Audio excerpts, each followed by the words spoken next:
ચૈતર વસાવાને jail exit કયા કારણોથી થઈ તે મનસુખ વસાવાએ એક સભા દરમિયાન કહ્યું અને તેમ પણ કહ્યું કે જો આમ આદમી પાર્ટી અત્યારે દિલ્હીથી જે વકીલની ટીમ છે તે લાવી રહી છે તો જ્યારે કેસ ચાલતો હતો ત્યારે આમ આદમી પાર્ટીની જે આ વકીલની ટીમ છે તે શું કરી રહી હતી, અત્યારે એવી તે શું જરૂરત પડી કે દિલ્હીથી ને જે ટીમ છે વકીલની તે બોલાવી તો પહેલા પણ શકતા હતા। આવો તો જાણીએ કે મનસુખ વસાવાએ આખરે આ સભા દરમિયાન શું કહ્યું। કોઈ જેલમાં મૂકી દે કોઈના પર ખોટા કેસ કરવાના કોઈને હું વિશ્વાસ સાથે કહું છું, હું દાવા સાથે કહું છું, પાર્ટીના કોઈનો ઈરાદો નથી કોઈને ખોટી રીતના કોઈ કેસમાં ફસાવવાનો, ખોટા કેસો કરવાના, તમે બધા જાણો છો।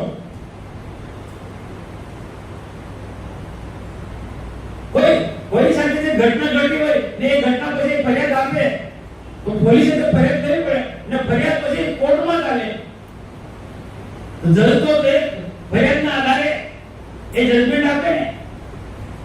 મેં પણ કીધું છે કે આ ચૈતરભાઈ માટે આટલા ટાઈમથી બધા કેસો ચાલતા હતા, 19 જેટલા કેસ કોર્ટમાં પેન્ડિંગ કે છે, આ ગોપાલ ઇટાલિયન બધા ઊંઘી ગયા હતા।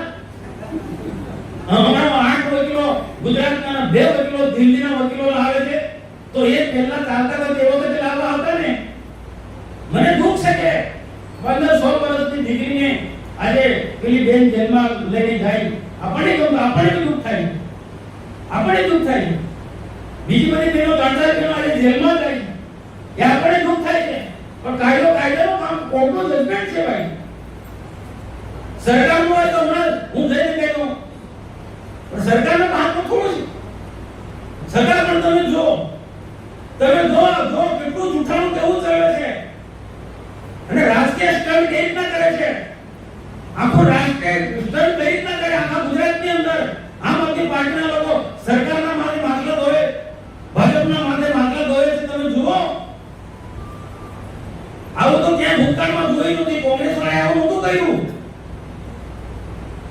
સમાજને લોકોને ગેરમાર્ગે દોરી રહ્યા છે, ગુજરાતના લોકોને આ કેજરીવાલ એની કંપની ગેરમાર્ગે દોરી રહી છે। ચૈતરભાઈ વસાવાના ઓખા હેઠળ ચૈતરભાઈના નામે આમ આદમી પાર્ટીના નેતાઓ આમ આદમી પાર્ટીને મજબૂત બનાવી રહ્યા છે। પછી આટલા બધા વિદ્વાન લોકો છે, ઈસુદાન ગઢવી, ગોપાલ ઇટાલિયા, આજે તો મેં જોયો કોર્ટ સારો સજ્જન વિદ્વાન છે, તો એ વિદ્વાનનો તમે આના ચૈતર માટે કેમ ઉપયોગ નથી કર્યો? કેટલા ડિબેટમાં પેલા બહુ મોટી દલીલો કરે, આમ થતું તો તમારે જો બુદ્ધિનો ઉપયોગ કરવો હતો ને, આ કેટલા જજ કહે તો કે ચૈતરની સામે કોર્ટની અંદર બધા કેસ ચાલી રહ્યા છે તો તે વખતે તમારા દિમાગનો ઉપયોગ કરવો હતો ને, કમ સાના મને નહીં ગયા। મને તેવું છે કે આ લોકો ચૈતન્ય ફસાવે છે। ચૈતન્ય જેલમાં છે એટલે આખા ગુજરાતમાં બધું આંદોલન કરાવો ચૈતન્યના નામે, એને જેલમાં આ લોકો જલસા કરી બાદ આમ આદમી પાર્ટીના નેતાઓ જલસા કરીને મારે રેલી કાઢે, આ કરે, શું લોકોને ગેરમાર્ગે દોરા નીકળી પડ્યા છે। આને કાઉન્ટર કરવું પડે આપણે હોય, આપણે વિચારધારાને કરેલા લોકો જે છે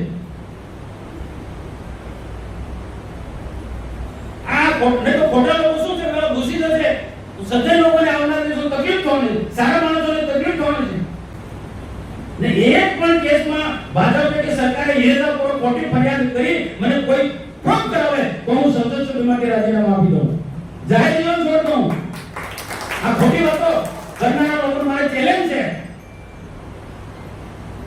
ભાજપે કે સરકારે કોઈ ખોટી ફરિયાદ કરાવી હોય ચૈતન્યના વિરુદ્ધમાં, હા મેં ચોક્કસ પેલું કહી ન્યાયનો પ્રશ્ન કે 15 દિવસના છોકરાને લઈને જેલમાં જાય એ દુઃખ થાય, એમને બી થાય ભાઈ કે સરકારે તો કોર્ટનો વિષય છે તો તમે દલીલ કરી હતી ને વિદ્વાન વકીલોએ,